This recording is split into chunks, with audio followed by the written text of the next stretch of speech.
Assalamualaikum warahmatullahi wabarakatuh.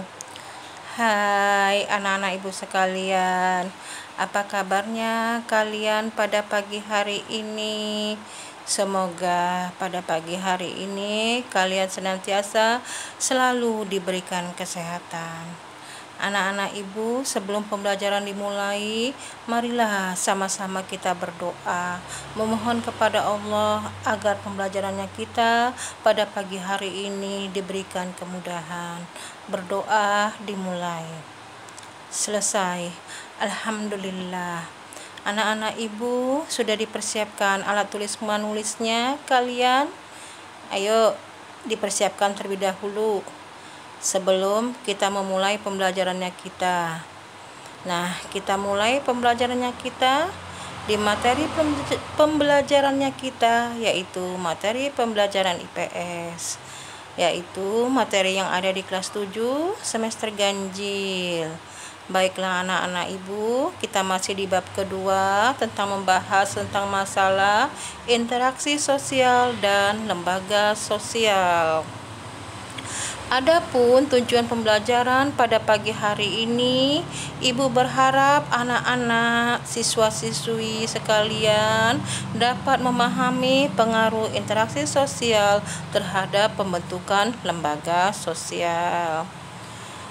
Nah, inilah materinya kita tentang masalah pengaruh interaksi sosial terhadap pembentukan lembaga sosial.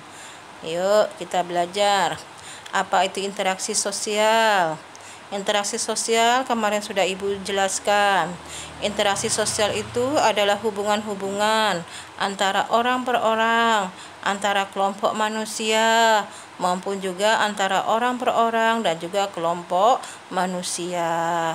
Jadi hubungan antara individu dengan individu, individu dengan kelompok, dan juga antara kelompok dengan kelompok. Baiklah anak-anak ibu, di sini bertemunya orang per orang atau kelompok dalam pergaulan hidup akan menghasilkan suatu kelompok sosial. Ya, anak-anak ya, yang hidup bersama, yang membutuhkan sesuatu, adanya suatu aturan. Suatu lembaga terbentuk akibat dari berbagai aktivitas manusia dalam memenuhi kebutuhan, yaitu kebutuhan interaksi sosial.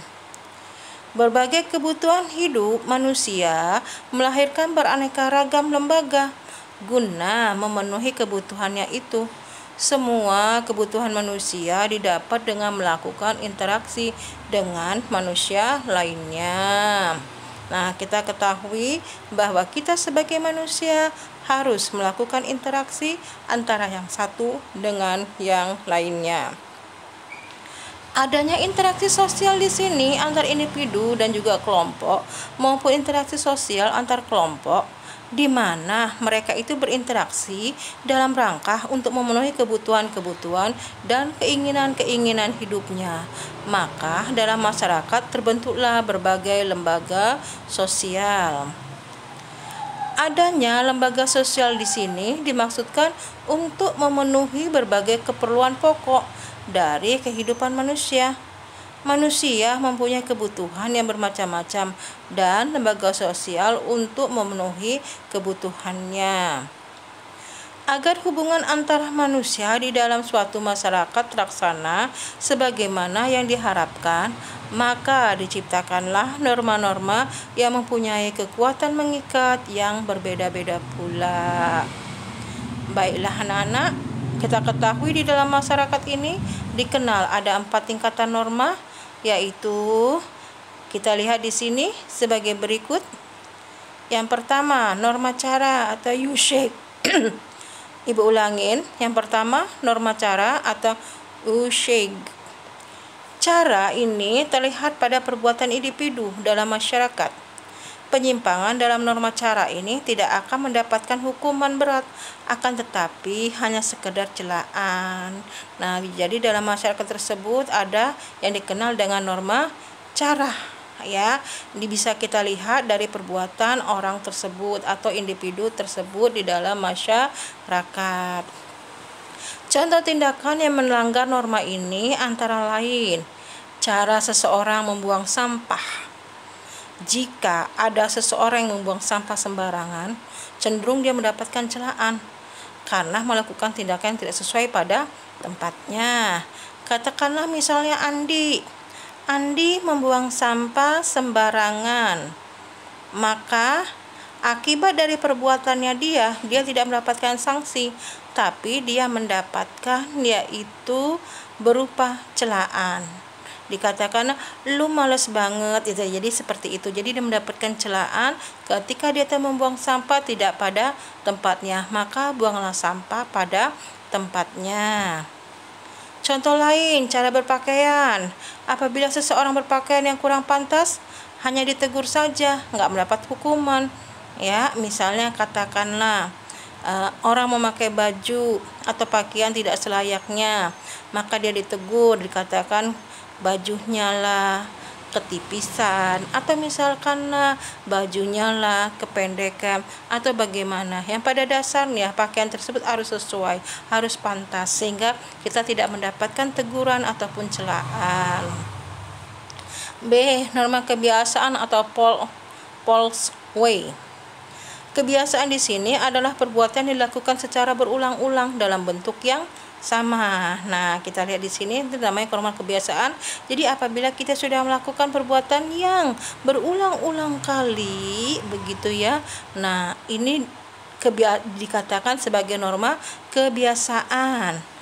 Apa contohnya? Kebiasaan memberi hormat kepada yang lebih tua usianya, mendahulukan orang yang sudah lanjut usia ketika sedang antri, dan lain sebagainya. Jadi kebiasaan-kebiasaan yang ada dalam dirinya kita. Misalnya kita ketemu sama guru, kita saliman, ya, atau kita bertemu dengan orang yang lebih tua dari kita, setidaknya kita bertemu, permisi Bu, permisi Pak. Nah, seperti itulah. Nah, jadi ada etika-etika yang berlaku di dalam masyarakat.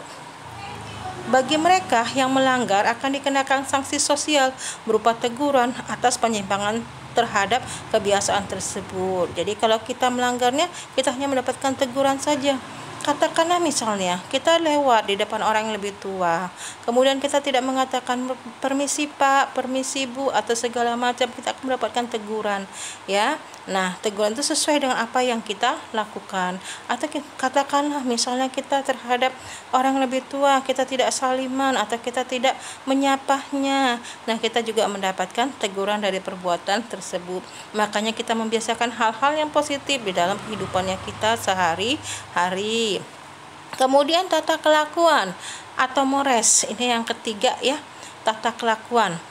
Kebiasaan ini kemudian diterima sebagai patokan atau norma pengatur kelakuan bertindak, maka di dalamnya sudah didapat unsur pengawasan, dan jika terjadi penyimpangan, pelakunya akan dikenakan sanksi. Yuk kita lihat contohnya. Jika seorang peserta didik melanggar tata tertib sekolah, akan mendapatkan sanksi atas perbuatan yang sesuai dengan tata tertib yang berlaku. Jadi setiap sekolah itu mempunyai aturan-aturan dan tata tertib, sehingga kita harus mematuhi aturan-aturan dan tata tertib yang berlaku di dalam sekolah tersebut. Kemudian adat istiadat, ya. Jadi yang keempat ini adat istiadat atau customs. Jadi tata kelakuan yang semakin kuat mencerminkan kekuatan pola kelakuan dalam masyarakat tersebut yang akan mengikat para anggotanya. Nah, bagi anggota masyarakat yang melanggar adat istiadat tersebut, maka ia akan mendapatkan sanksi sesuai dengan adatnya masing-masing. Norma-norma tersebut mempunyai dasar yang sama, yaitu memberikan petunjuk bagi tingkah laku seseorang yang hidup di dalam masyarakat. Tidak jadi di dalam masyarakat tersebut adanya adat istiadat, adat yang dipegang dalam norma-norma masyarakat tersebut, ya. Kalau umpamanya kita sering mendengar kata-kata adat bersandi syaraya, syaraya bersandi kita bumlah, seperti itu. Jadi adat-adat atau norma-norma yang berlaku itu sesuai dengan syariat-syariat yang berlaku juga, seperti itu.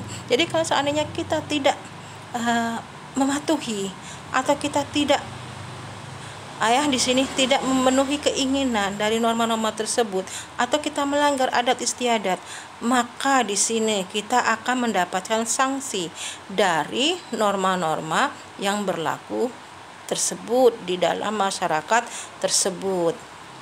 Alhamdulillah, materi kita tentang pengaruh di sini ya dalam interaksi sosial dan pembentukan lembaga sosial pada pagi hari ini Ibu akhirin saja.